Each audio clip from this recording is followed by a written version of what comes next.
Good morning, dolls, and welcome to Little Gretchen's Workshop. So today is a very special video. I will be including the introduction of the dolls at the end of this video, so definitely stay tuned.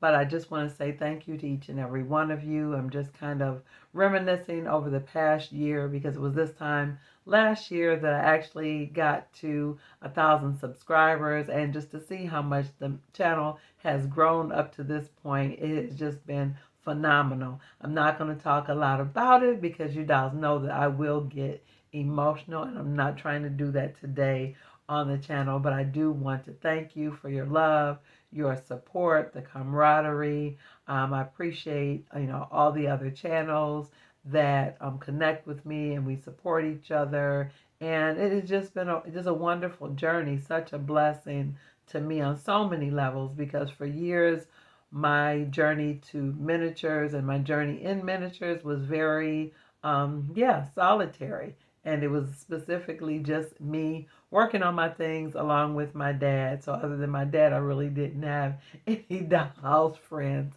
So, I'm just so grateful for each and every one of you. So, I just wanted you to know that. And again, stay tuned for the end because I'm going to introduce the dolls.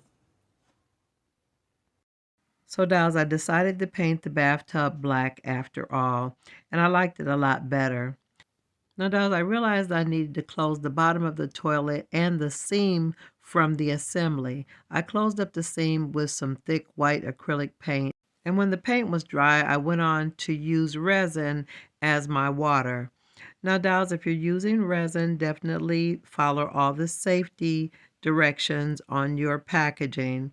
Make sure you use gloves because resin is toxic. So you definitely want to use all precautions not to get it on your hands or skin. And when you're adding it to your project, do it a little at a time and cure it layer by layer so that you can prevent bubbling. Cure each layer with the recommended amount of time under the UV light.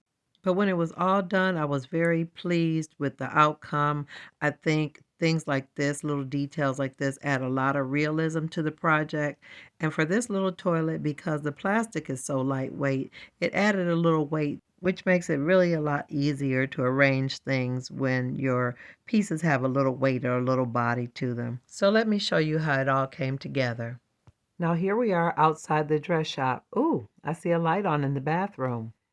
And here we are, dolls. All the fixtures in the bathroom have been installed. So now the ladies definitely can move in. Oh, wait, it looks like they already have. There's a rug on the floor, and they've got a linen cabinet in there. And I think those are some slippers on the floor. Now, when I say complete or done or the fixtures are in, I simply mean that a foundation has been laid for me to continue to build and create. I don't believe a dollhouse is ever really done. I can't wait to add accessories. So let's check out the rest of the house. So here's a quick peek at the hallway. We've got an ironing board, broom, and an iron. So it looks like the ladies are definitely starting to move their things in. I think those runners look nice. And here is Aunt Bess and Aunt Janie's temporary bedroom until we finish the third floor. They've got their beds in there, but it looks like they need linen and pillows. So those sewing machines are going to be working overtime even before the dress shop opens. So let me show you dolls the third floor. Now, this is the area set aside to be the office space, and it's right where the stairs come up to the third floor. I thought that would work out nice for our office, and I'm just adding the railing there just to give you perspective of where we are. So I made my wall of foam core, so that's my drywall, and I've made a door and a frame that I need to complete. And there's the desk the ladies will be using for their bookkeeping.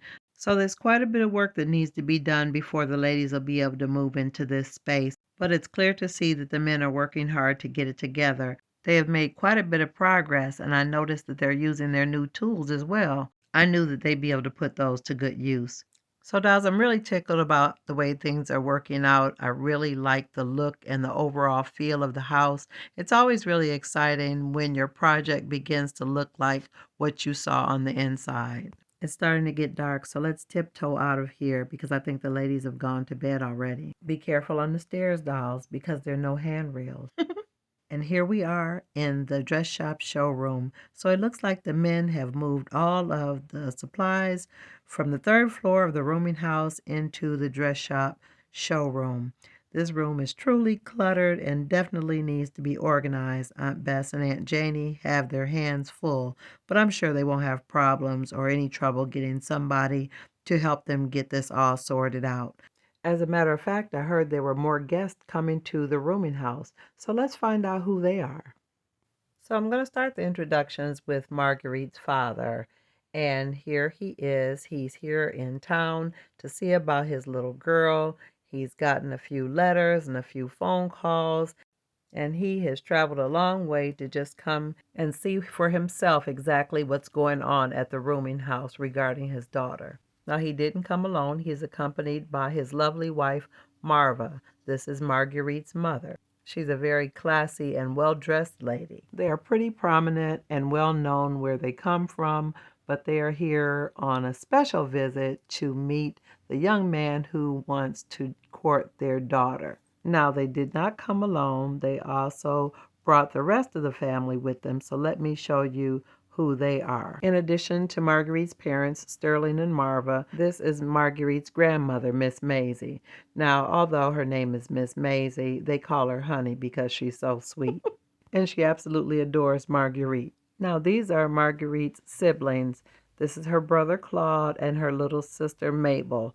Now, they're mass-produced dolls. Although I made the other dolls, I did dress these dolls, so they're part of the family too. I'm so tickled they came out so cute, but let me put them down and get to the rest of the introductions. This is Miss Marilyn. She's going to be the piano teacher. She's really sweet. I really, really like the way she turned out. Again, she's a mass-produced doll, but I redressed her, re-wigged her. She was the one in the beginning where I made her a dress and she told me she didn't like it. So this is her new dress and new outfit, and she's very happy with her look. Now we have another family. Now this is Minister Sherman, and Minister Sherman is accompanied by his wife Annabelle. They have two lovely little girls, Garnet and Pearl, and Garnet has the super curly hair, and Pearl is the one with the little bun on top. Now, although their family is in town, they haven't been introduced at the rooming house yet. And I know you can't see Minister Sherman's hands. His arms are a little short, so I'm going to have to shorten his jacket sleeves. But he does have hands. So now that you've seen this lovely family, let me move on. So now we have two lovely ladies that will be moving into the rooming house as well. Now this is Miss Betty and her daughter Harper. Miss Betty is in the blue and Harper is wearing the pink. Miss Betty lost her husband years ago, so she's relocated for a better work opportunity, but someone's going to see her and fall in love with her. So there's quite a bit of romance at the rooming house. So here's a quick recap of all of the new residents of the community and of the rooming house. Now, dolls, if you've enjoyed this video today, let me know in the comments. Also, like, share, and subscribe. And I'm looking forward to seeing you on the next episode of Little Gretchen's Workshop. Bye-bye now, dolls.